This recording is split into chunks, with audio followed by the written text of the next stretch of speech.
What happens when a man risks his life to save a wild leopard from falling off a cliff, only to realize he's the real target? What follows turns a heroic act into a terrifying reckoning. You won't believe what came crashing down next. You ever have one of those days where everything feels just off from the start? Not the kind where your coffee's cold or your truck won't start. I'm talking about the kind where the universe clears its throat and says, "Watch this." That was my morning. I wasn't out there to play hero. I wasn't looking to be the guy in the headline or the viral video. I was just doing what I always did, checking on burned forest land after last week's wildfire tore through Grey Creek Ridge like a devil on fire. The government said they'd evaluate it, which, if you've ever worked around public agencies, you know translates to sit tight and wait for a report nobody reads. So I drove up myself. Fog hugged the ridge, thick as an old drunk's breath. Everything around me looked scorched and broken. Trees like black skeletons, ash choking the air. I had my boots on the edge of a trail that barely deserved the name, logging GPS points on my little orange tracker like the good volunteer I apparently am. And then something snapped. Not in my head. Not yet. A sound. Low. Deep. Almost like a growl. Not the kind of noise a raccoon makes when it's rummaging in your trash. This was heavier, desperate. I followed it, slid down a slick stretch of rock, nearly lost my footing twice. That's when I saw him, a damn leopard, hanging onto the edge of a crumbling ledge like it was trying to hold the whole world in place with two paws and a prayer. The big kind, maybe a young adult, spots still sharp, eyes wild, but not angry, just scared. And here's the thing, you think you know what you'd do in a moment like that. But when you're staring into the eyes of something that could tear your face off, and all it wants is not to die, well, everything else kind of fades. I dropped my pack, grabbed the rope. I had no plan beyond "don't screw this up." Hooked it around the biggest root I could find, sent the other end down, and started sliding. My hands were shaking, rain slicing my face, mud sucking at my boots. But I got close enough. "Hey, buddy," I said, because that's what you say to a wild animal dangling over death, apparently. "Let's not kill each other today." He slipped, no warning, just lost his grip like gravity had finally won the argument.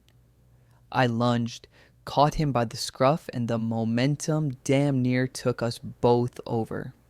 The rope burned through my gloves, tore skin, made me hiss through clenched teeth, but I held on. Somehow, I couldn't even tell you how, we made it back to solid ground. Me, a bleeding mess. Him, a shaking heap of fur and muscle. He didn't run, just stared at me like we both needed a minute to catch up to what just happened. And then, like fate was waiting for applause, the ground shook. I mean, shook. A low, sick rumble crawled up through my boots. Gravel slipped under my feet. I looked up and saw it. The ridge was collapsing. A landslide. Mud, trees, rocks. The whole damn hill was coming down like nature had finally lost its temper. I didn't even get to breathe before it was on us. What happened next changed everything. You won't believe what came rolling down that mountain. And no, it wasn't just dirt. Stick around. Chapter 2 is where the real madness begins. Let me tell you something about landslides. They don't announce themselves politely. They don't knock and ask if it's a good time. No, when the mountain decides it's had enough, it throws a fit and it throws everything. And guess what? You're in the way. I had maybe 2 seconds to process the thunder before the first wave of sludge slammed into the tree line behind us. The leopard flinched hard, muscles tensing like coiled steel, but he didn't bolt. Smart move. You run from a landslide, you just end up dead and dirty.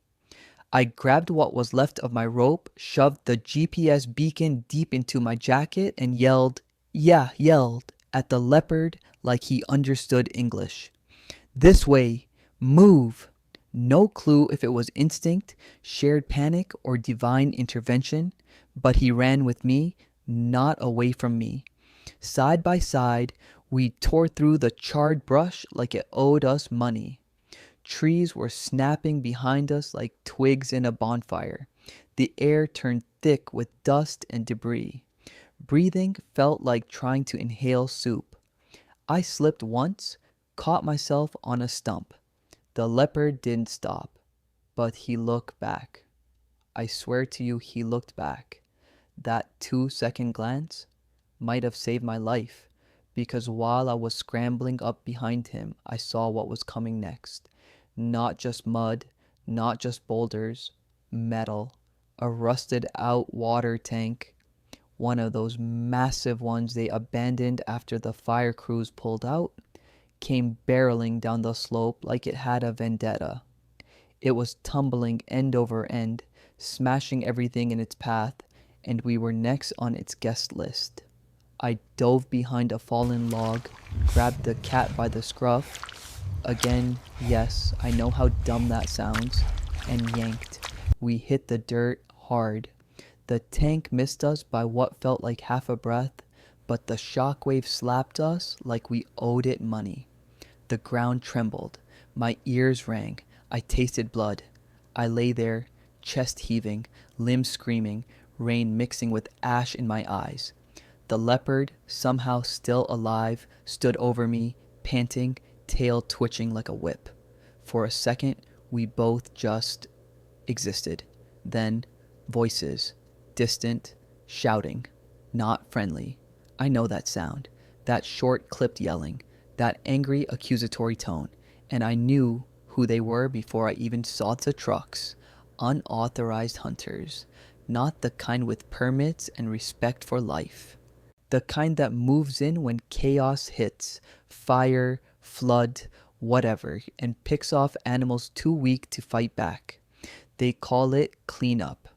I call it what it is, cowardice dressed up as sport.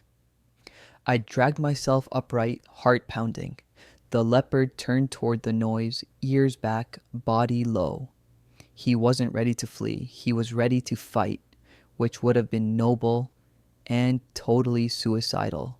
I hissed, "No, don't even think about it." Of course, he didn't understand. Or maybe he did.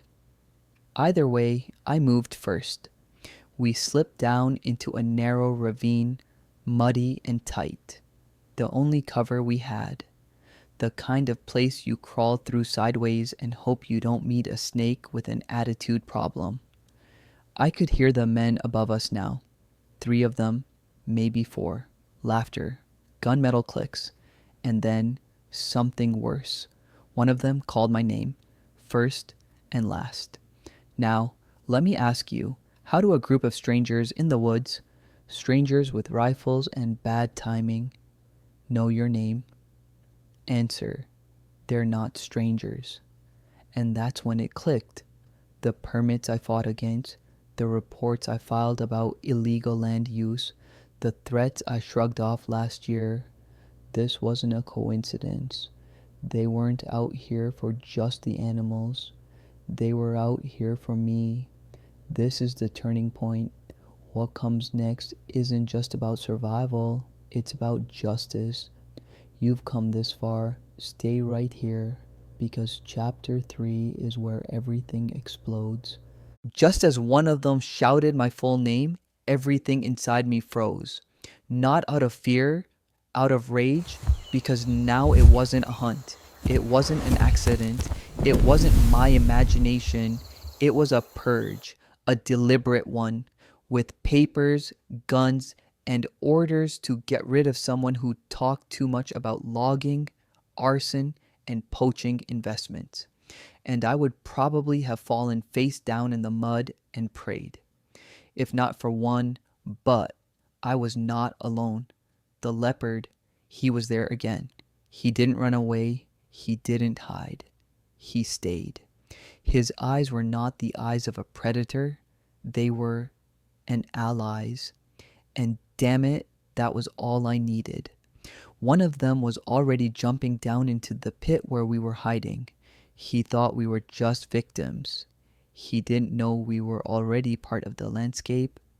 I struck first, not with my fist, not with a shout.